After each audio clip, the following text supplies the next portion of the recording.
সব জায়গায়, সব যেখানেই যান আপনি ঢাকা পেয়ে যাবেন। আমার গাড়িতেও দেখবেন জগন্নাথ ঢাকা থাকবে।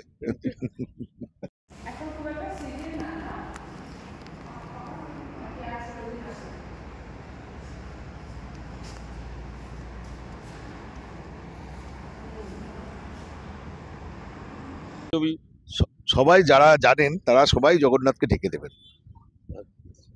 যারা জানেন তারা সবাই জগন্নাথকে ঢেকে দেবেন বিকজ অফ এটা ট্র্যাডিশন, এটাই আমাদের হয়ে আসছে। মাইথোলজি এইটাই বলছে। রথের আগের দিন খুলবে, যেদিন নবযৌবন বেশ হবে, রথের আগের দিন নবযৌবন বেশের দর্শন হবে, তারপরে তিনি ঠাকুর রথে উঠে যাবেন। সব জায়গায়, সব যেখানেই যান আপনি ঢাকা পেয়ে যাবেন। আমার গাড়িতেও দেখবেন জগন্নাথ ঢাকা থাকবে।